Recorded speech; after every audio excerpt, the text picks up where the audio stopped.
किड्सू channel को subscribe करें ऐसी ही कुछ अनोखी कहानियों के लिए। कहानी का नाम शैतान भेड़िया और बकरी के 7 बच्चे। एक घने जंगल में एक बुद्धिमान बूढ़ी बकरी और उसके 7 शरारती बच्चे रहते थे।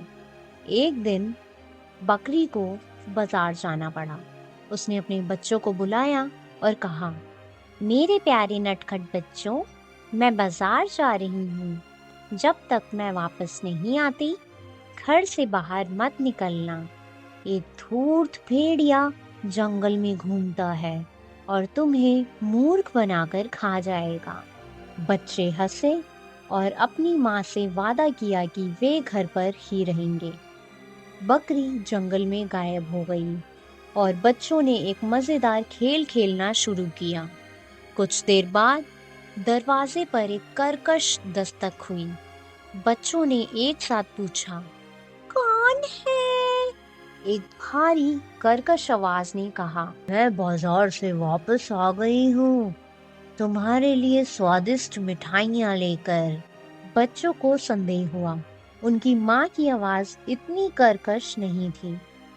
उन्होंने एक साथ चिल्लाया, तुम हमारी माँ नहीं हो।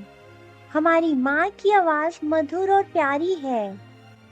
धूर्त भेड़िया निराश हो गया और दूर चला गया।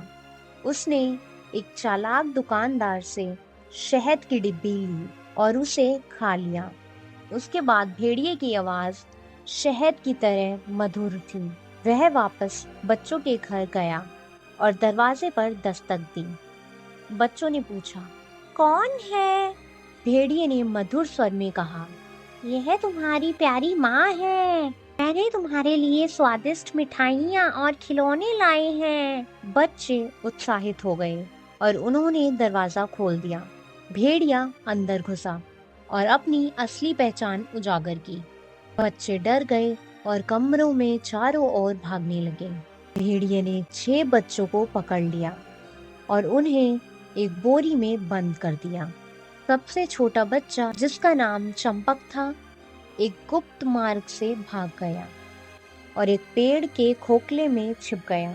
जब बकरी घर लौटी तो उसने देखा कि दरवाजा खुला हुआ है और उसके 6 बच्चे गायब हैं।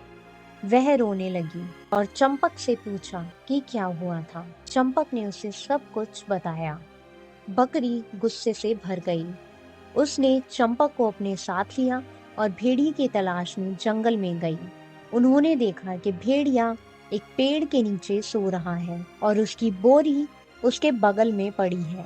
बुद्धिमान बकरी ने अपनी चालाकी से उस बोरी को खोल दिया और अपने 6 बच्चों को मुक्त कर दिया।